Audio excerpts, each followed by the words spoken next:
హరి ఓం. భగవద్గీత సత్సంగం 9వ అధ్యాయం 18వ శ్లోకంలో 2 లైన్లు చెప్పుకుని ఇంకొక 2 లైన్లు కంప్లీట్ చేసుకోవాల్సి ఉంది. ప్రభవ ప్రళయ స్థానం నిధానం బీజమవ్యయం.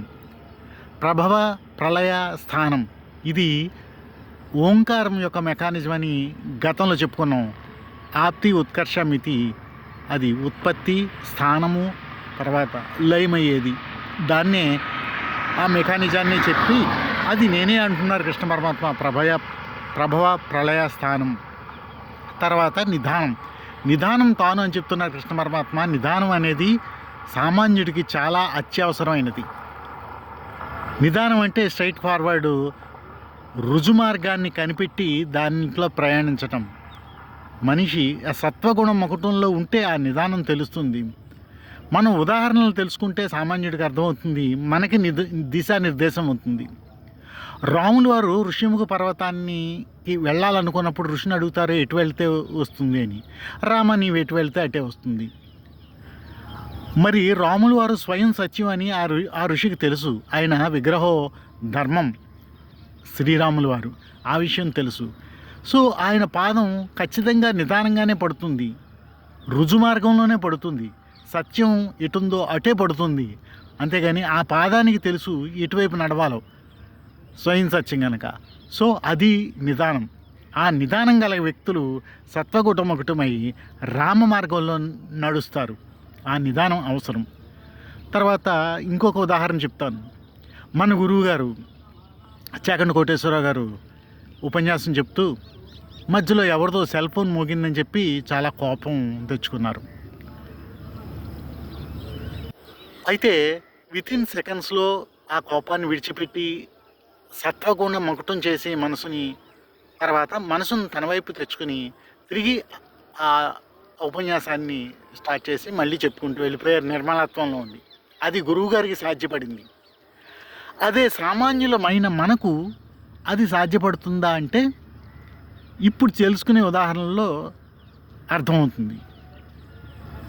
భగవద్గీత ఒకనొక శ్లోకంలో చెప్పినట్లుగా ఒక విషయాన్ని తీసుకున్నప్పుడు ఆ విషయం పట్ల ఆసక్తి కలుగుతుంది. మనిషికి ఆసక్తి కోరికగా మారుతుంది. ఆ కోరిక కోపం మీద నిలబడుతుంది. ఇంతవరకు క్వైట్ కామన్, మొత్తం అందరికీ కూడా అదే జరుగుతుంది. ఆ తదుపరి ఏం జరుగుతుందో దానికి దొరికిపోతున్నాడు సామాన్యుడు. కానీ మహాత్ములు గురువుగారు లాంటి వారు తప్పించుకుని బయటకు వచ్చేస్తున్నారు. ఇలాగా దొరికిపోవడం అంటే కోపం, క్రోధం 2 కలిసే ఉంటాయి కదా.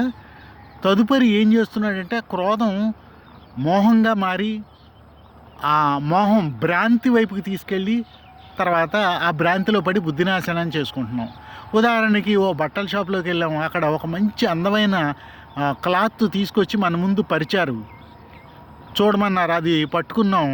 విషయాన్ని సహా అది ఆలోచిస్తున్నప్పుడు దాని పట్ల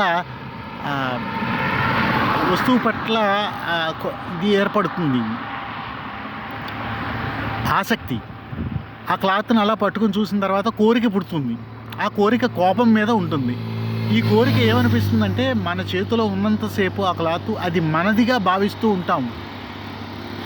సరిగ్గా ఆ టైంలో ఆ బట్టల షాపు వర్కర్ ఏం చేస్తాడంటే మన చేతిలో ఉన్న క్లాత్ లాగేసుకుని లోపల దాసేసుకుంటాడు.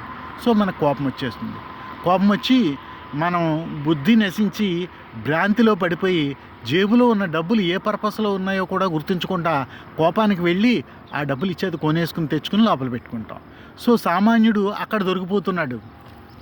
కార్పొరేట్ థింకింగ్ వాడు భగవద్గీతను ఉపయోగించుకుని సరిగ్గా ఎక్కడ మెలిపెడితే ఆ సామాన్యుడు దొరికేస్తాడో అక్కడ మెలిపెట్టి అది ఆ క్లాత్ లాగేసుకుని మన దగ్గర ఉన్న ఆ క్రోధాన్ని, ఆ మోహాన్ని, ఆ భ్రాంతిని దాన్ని డెవలప్ చేసి మన దగ్గర అతను బిజినెస్ చేసుకుంటున్నాడు.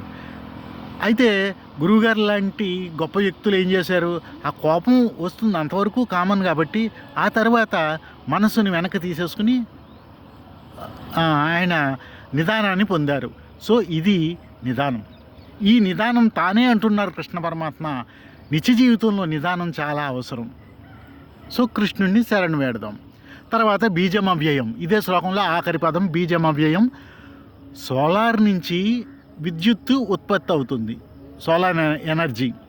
ఆ ఎనర్జీ తోటి మనం కరెంటు, కార్లు, ట్రైన్లు, పొయ్యి వెలిగించుకోవచ్చు, అన్ని రకాలుగానే ఉపయోగించుకోవచ్చు, డెవలప్ అవ్వచ్చు. అందరూ కూడా సోలార్ పెట్టేస్తే అద్భుతంగా బోల్డంత కరెంటు ఉత్పత్తి అవుతుంది.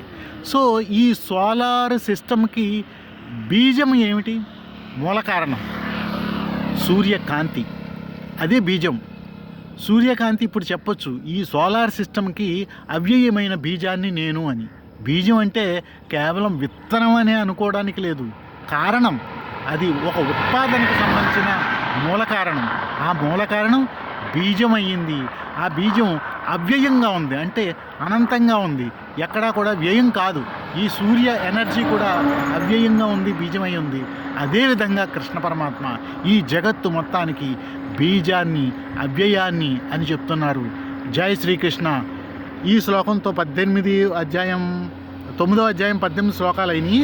19వ శ్లోకం వచ్చే వీడియోలో చర్చిద్దాం. అంతవరకు జై శ్రీరామ్, జై శ్రీకృష్ణ.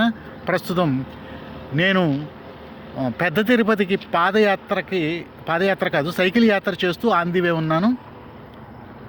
పెడన వచ్చాను. జై శ్రీరామ్, జై శ్రీకృష్ణ. వచ్చే వీడియోలో వచ్చే శ్లోకంలో కలుద్దాం. అంతవరకు జై శ్రీరామ్.